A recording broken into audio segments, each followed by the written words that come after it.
Assalamualaikum warahmatullahi wabarakatuh. Selamat pagi adik-adik mahasiswa Program Studi Pendidikan Teknik Informatika Fakultas Keguruan dan Ilmu Pendidikan Universitas Muhammadiyah Surakarta.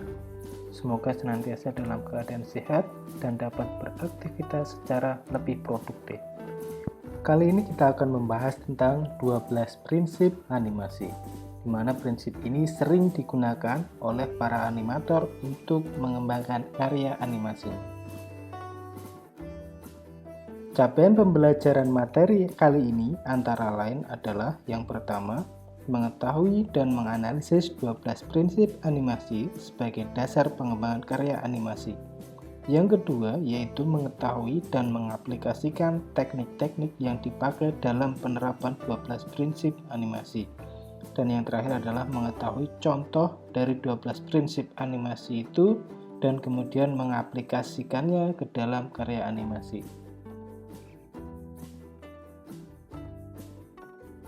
Adapun dalam presentasi ini akan berisi tentang yang pertama itu overview, kemudian kita akan menjelaskan tentang 12 prinsip animasi mulai dari squash and scratch, kemudian anticipation, staging, straight ahead action and post to post, kemudian follow through and overlapping action, terus ada slow in and slow out, kemudian ada arcs, terus ada secondary action, kemudian timing and spacing, kemudian exaggeration, terus berikutnya ada solid drawing, dan yang terakhir adalah appeal. Namun sebelum masuk ke penjelasan lebih detail dari 12 prinsip animasi itu, kita akan melihat overview atau gambaran secara umum kira-kira seperti apa 12 prinsip animasi itu.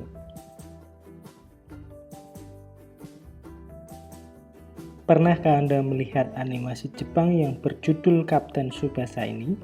Animasi ini populer di Indonesia pada tahun 2002. Animasi ini menceritakan seorang pemain sepak bola cilik bernama Tsubasa Ojora yang ingin menjadi juara dunia bersama negaranya, yaitu Jepang. Bagi generasi milenial, terutama yang menyukai sepak bola, mungkin tidak asing dengan animasi ini. Adegan dramatis dan menegangkan sengaja diatur dan dibuat untuk membuat penonton terpukau dan terbawa ke dalam alur cerita yang disajikan.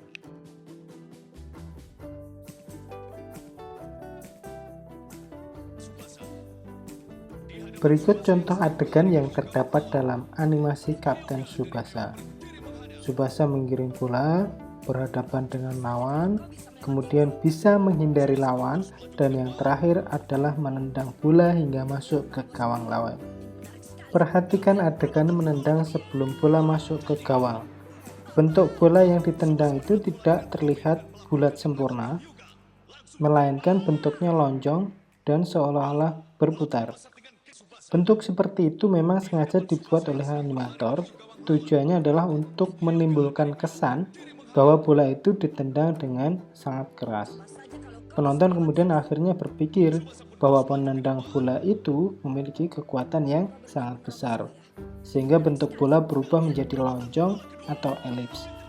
Tujuannya adalah mendramatisir adegan sehingga pesan yang ingin disampaikan kepada penonton itu bisa benar-benar tercapai. Bentuk elips atau lentur seperti itu disebut dengan istilah squash and scratch. Nah, nanti kita akan bahas di slide berikutnya.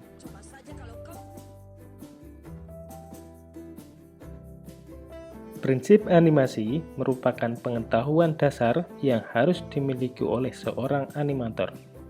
Bukan hanya seorang yang baru mulai belajar saja, tetapi juga profesional yang sudah mahir sekalipun perlu mengetahui prinsip ini.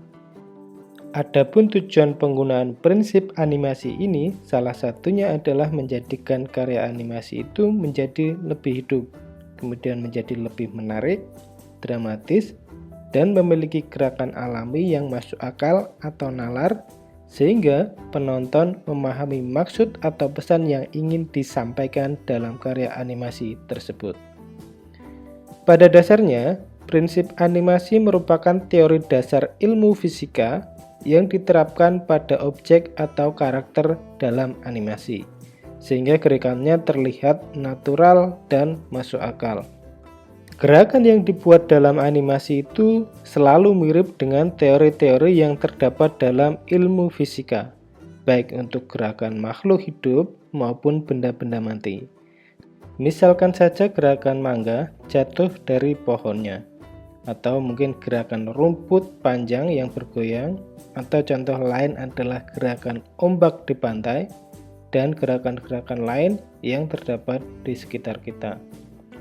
Namun di luar itu, prinsip animasi digunakan bukan hanya sekedar untuk menciptakan gerakan-gerakan semata, tetapi kembali ke tujuan awal animasi, yaitu untuk menghidupkan dan memberikan jiwa pada objek atau gambar yang dianimasikan tersebut menjadi hidup, sehingga mampu menggali emosi penonton, baik emosi sedih, senang, kecewa, dan emosi-emosi lainnya.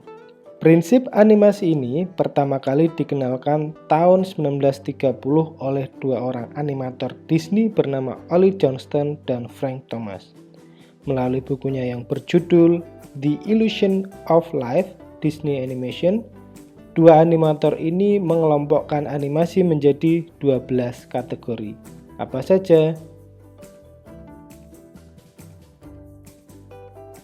12 prinsip animasi itu antara lain adalah yang pertama squash and scratch, kemudian anticipation, kemudian staging, yang keempat ada straight ahead action and pose to pose, yang kelima ada follow through and overlapping action, yang keenam ada slow in and slow out, yang ketujuh ada arcs, 8 secondary action, ke-9 ada timing and spacing, 10 exaggeration, 11 solid drawing, dan yang terakhir yang ke-12 adalah appeal. Selanjutnya akan kita bahas satu persatu secara lebih mendetail.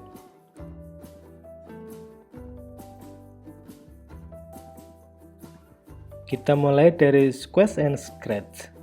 Contoh penerapan squash and stretch ini seperti yang sudah kita lihat pada animasi Kapten Tsubasa tadi, di mana Tsubasa menendang bola, kemudian bentuknya itu berubah dari bulat sempurna menjadi lonjong atau elit. Nah, apa itu sebenarnya squash and scratch? Squash and stretch merupakan penerapan perubahan bentuk yang kontras dari pose squash, yaitu seperti digencet atau tertindih, menjadi pose stretch atau merentang. Tujuannya adalah untuk memberi kesan elastis dan fleksibel pada suatu objek atau benda yang dianimasikan tersebut. Tujuan lain adalah untuk memunculkan ilusi bahwa seolah-olah memiliki permukaan yang keras atau elastis.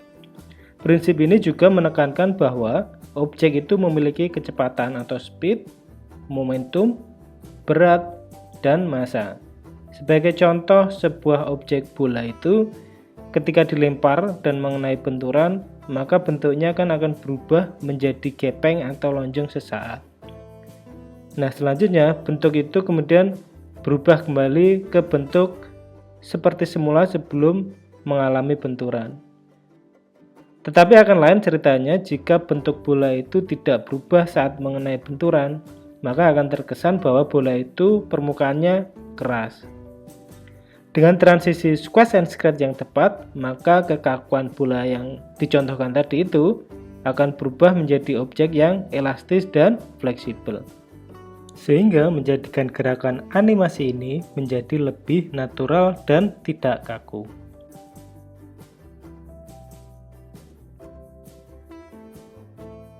Perhatikan video berikut ini. Sebuah sepatu dianimasikan jatuh dari atas ke bawah. Bentuknya berubah saat masih di atas, saat sedang turun, dan berubah lagi saat sudah sampai di bawah. Perubahan bentuk ini digunakan untuk memberikan penekanan bahwa objek sepatu ini memiliki speed atau kecepatan, kemudian memiliki momentum, dan juga memiliki berat atau weight, dan yang terakhir adalah memiliki massa.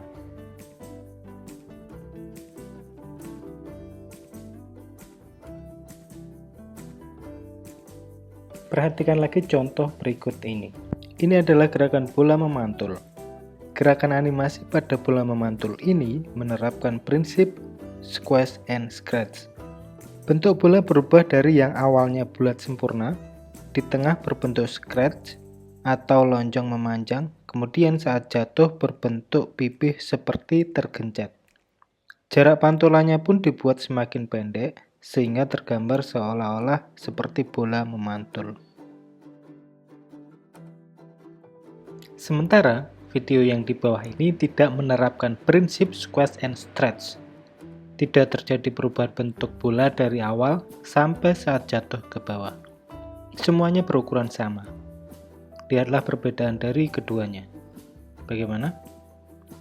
Tentu yang menerapkan prinsip squash and stretch lah yang memiliki arti lebih dramatis dan lebih hidup. Selain itu, juga menggambarkan bahwa bola yang jatuh dari atas itu bersifat elastis. Konsep utama dari prinsip squash and stretch adalah perubahan bentuk dengan volume yang tetap. Artinya, meskipun bentuknya berubah-ubah, tetapi volume objek itu harus selalu sama dengan volume objek aslinya, yaitu volumenya sebesar 100%. Perubahan yang tidak 100% akan mengakibatkan animasi itu menjadi sedikit agak aneh atau kurang proporsional. Perhatikan gambar berikut. Ini adalah contoh perubahan bentuk objek bola dengan penerapan squash di bagian awal dengan volume tetap 100%, berubah menjadi bulat sempurna, dan seterusnya diterapkan stretch yang volumenya tetap 100%. Tidak ada perubahan antara awal, tengah, dan yang terakhir. Volume asli tetap terjaga 100% penuh, hanya bentuknya saja yang berubah-ubah. Hal yang perlu diingat bahwa tidak selalu stretch dan squash itu diterapkan sepanjang waktu dalam animasi. Tetapi penerapannya dilakukan pada saat mendekati, menjauhi, dan saat terjadi benturan saja. Pada saat awal animasi, tentu saja bentuknya harus dalam keadaan bentuk asli yang memiliki volume 100%.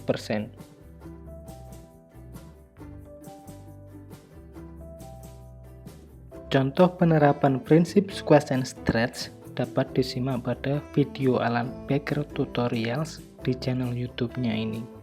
Simak dan perhatikan dengan baik video berikut ini. The amount that an object squashes and stretches says something about its mass. The more squash and stretch, the softer the object. The less squash and stretch, the stiffer the object. This first one looks like a water balloon, and the second one probably would be a bowling ball. Squash and stretch applies to characters too. Look at how this figure is stretching from the speed that he's coming down with, and then he squashes after he lands before settling in his pose. You can also use squash and stretch to exaggerate facial expressions. Let's add some squash and stretch to this face. When his eyes are closed, his face is squashed, and when he opens his eyes in disbelief, his face stretches up and settles back to normal. It's very important to keep the volume of the object consistent. This is what a lot of people mess up with when they're first trying to do squash and stretch. They'll elongate the ball like this and flatten it like this. This is what you should not do. The overall volume of the ball must be the same. So as the ball gets longer, it also gets narrower. When it gets flatter, it also gets wider. The same goes with cubes. If you're going in with one line, the other lines must go in the opposite direction. The cube should start out narrow, get flat, get narrow again, and then rest. In-betweening with cubes is easy because you can measure the line in between the two lines and then connect them to make the cube. If you master squash and stretch with cubes, the next step is to try to do it in 3D. Another important note is that the ball does not have to be stretching the entire time that it's falling. When it's just starting to fall, it should have its normal shape for the most part. And then when it's just about to hit the bottom, that's when it has the most stretch. So do not overdo squash and stretch in this sense.